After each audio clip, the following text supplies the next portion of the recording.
Okay, could you start by telling me a bit about your background and how you got into fashion? Well, I grew up in a very poor background in Sri Lanka during the Civil War. And I became a dancer when I was 6.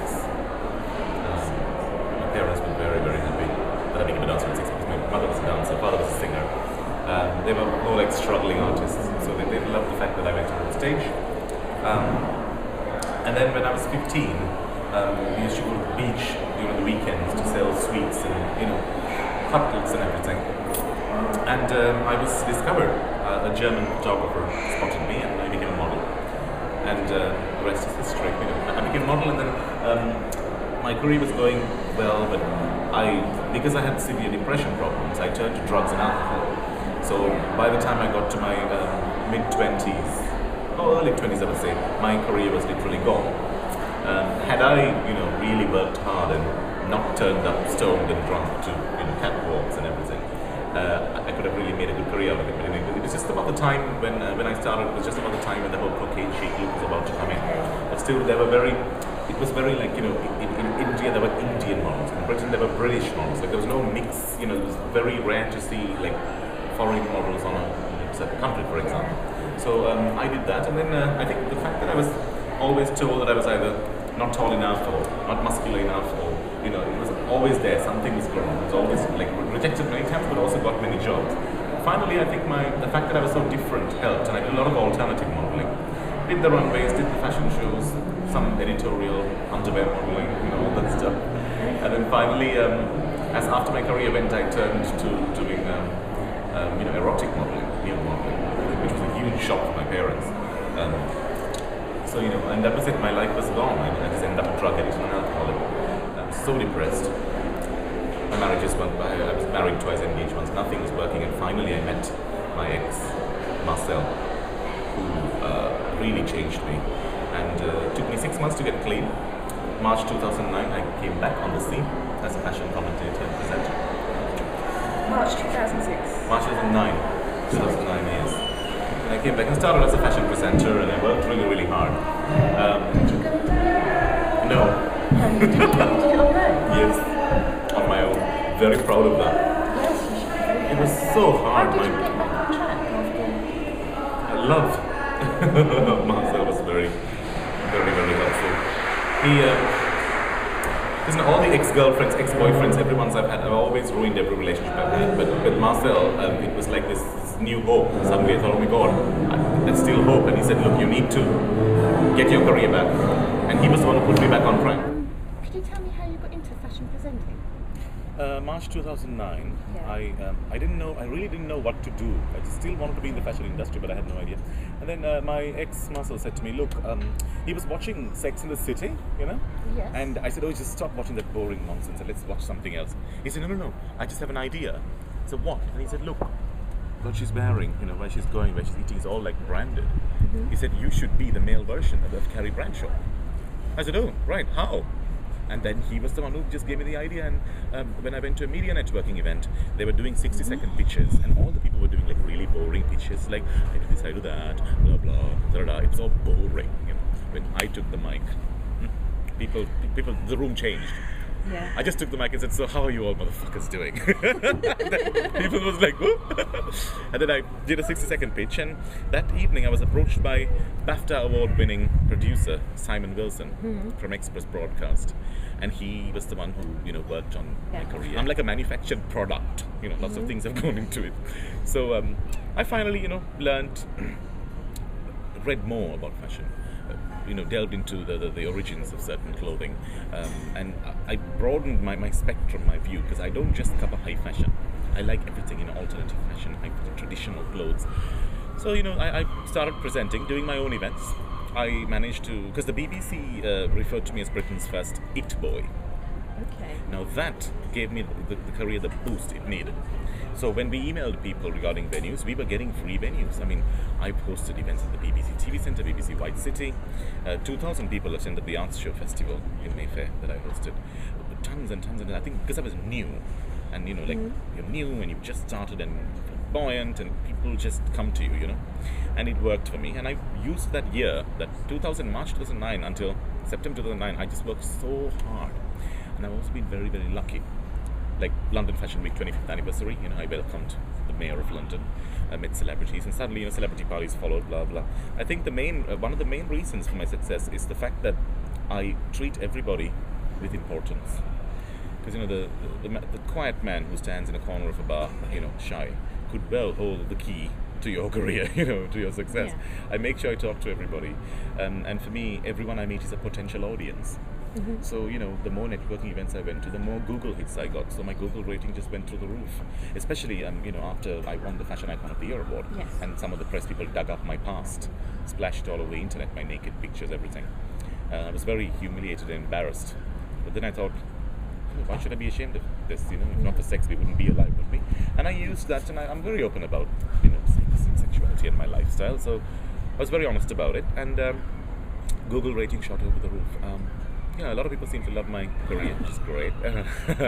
So yeah, this is how it all started. Okay. Can you talk me through your outfit today? My outfit today. Well, this is from XOOS Shirt Boutique from Paris. And they always send me stuff that's so sweet. I love because when you have a British flag bearing, it can be a bit tacky, but the way this is done, it's kind of chic, I love this little thing here, Unfortunately, the makeup is coming off the collar, And the XOOS Shirt Boutique, and I love this little, bit of vintage there. And the trousers are from Retro Days, the collection that we're going to be launching. Trousers and the shoes. The shoes and the trousers are from Retro Days, and so are the glasses. And this 1960s bag, it's distressed. And you want to see the shirt companion? This is the shirt companion that I'm wearing. Wow.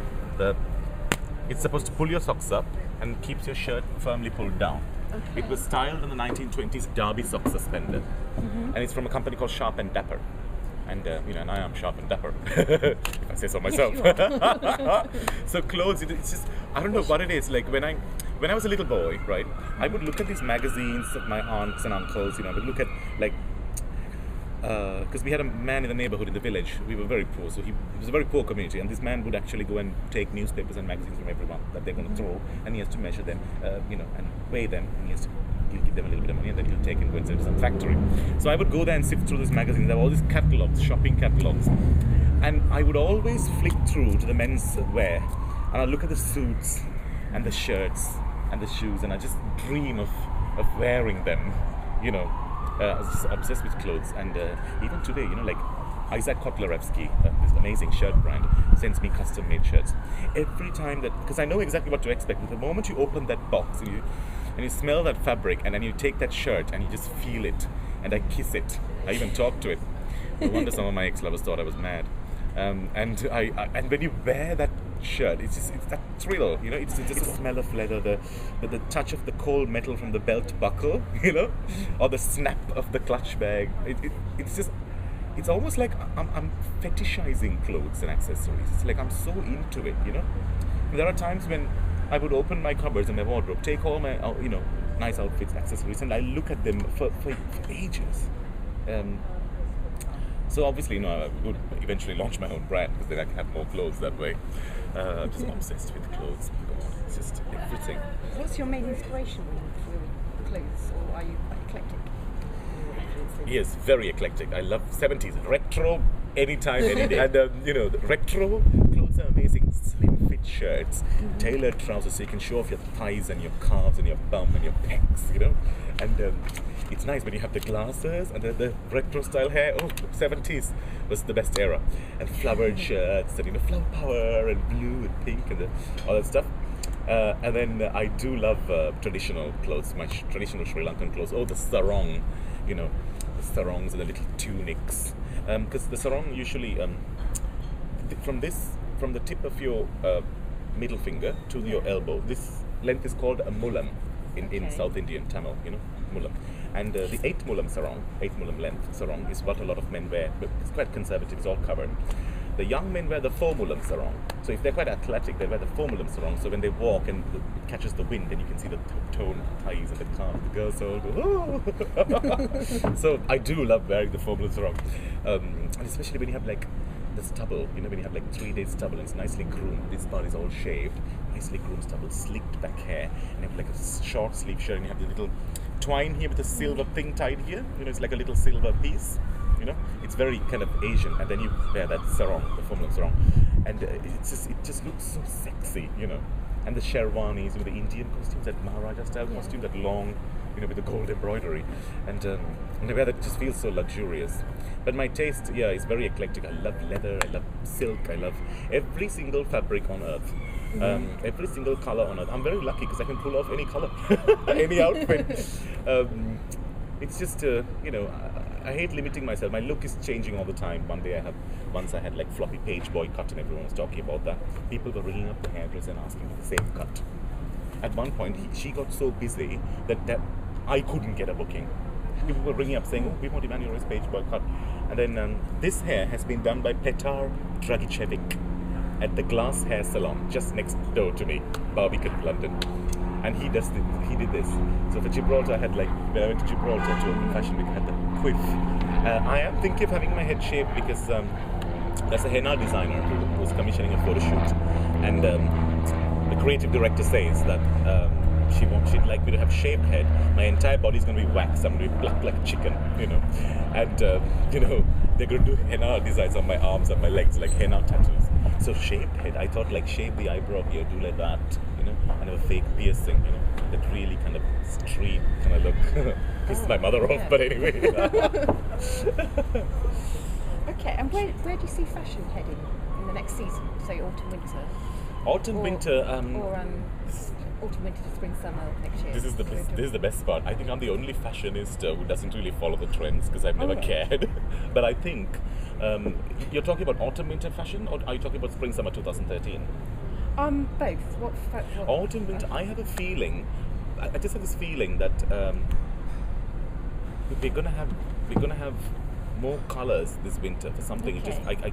From whatever I've looked at, whatever I've heard and seen and gossip, I think people no longer do the whole black, brown, grey, because the environment is grey, it's raining, it's cold, everyone's depressed, so they also wear depressed colours. Only in Britain do people have this mentality, because they're depressed, the weather is horrible, and they depress themselves even more by wearing the most boring colours. Wear red, purple, orange, winter should be fun, so you should have more, colourful costumes. I think winter is going to be, I have a feeling that plum is going to come back, plum and teal. I just keep thinking about this all the time. Yeah. It's almost like I can predict, like a psychic. Plum, teal. I think pastel shades are going to come back for spring, summer 2013. And I definitely know that retro prints like houndstooth, houndstooth. Yes. Finally, what do you see yourself doing in the future? In the future, I'm gonna launch a marketing company for emerging fashion brands and beauty brands. I've met a lot of these designers who, they get clubs, they get whistles, they dress celebrities, but they don't get paid for anything. And the whole point of starting this marketing agency is to mentor and show young brands, emerging brands, startups, new designers, to show them how they could make money, and market them and sales, get the manufacturing done, everything. Because I have all the contacts. So I'm putting a team together. So the marketing agency is good because, see, no matter how popular you get, it's very, very, very rare to have regular paid work. This is like the elephant in the room. Nobody wants to talk about this. But fashion bloggers, fashion presenters, a lot of us, we don't get paid huge amounts of money, But I just think to keep that regular income, you need good money. And even some of the TV jobs I've done, the money is crap. I just need a lot of money. So first I want to buy my mother a house and just give her a lump sum so she can just do whatever she wants with it. Make sure my sister and my brother are married and settled, so that I don't have to, that's like a huge responsibility. People will be working in the company, I already have people who are going to join us once the investment comes, but weirdly, 6 investors are already interested, but we haven't even made the business plan yet. But these are all people I know, and they're like, we want to invest in this company, because I spotted a niche in the market, which is an obvious niche, which I'm not going to tell you about, but it's an obvious niche that no one's done something about. So I'm going to do something about it. I'm writing the book, my book diary of an it boy. It was a column, and then we had some problems with the editors, but a column has to be written, but I have to do the book. The book is very important. What's your publisher? I've got a literary agent. Oh, okay. The school, it's called Hardy and Knox, and it's styled on the School of Hard Knocks. And she has had interest from publishers because, see, I have 2 winning formulas. Fashion, which all the books on fashion generally sell very well. And then there's my Asian background. So Asian authors do very well in the West, but in the literary world, you know, if you look at Salman Rushdie, Monica Ali, Hari Kunzru, Kazuo Ishiguro, all the Asian authors do well. So I want to win the Booker Prize. Oh, how amazing would it be? £100,000. Can you imagine how much clothes I can buy for?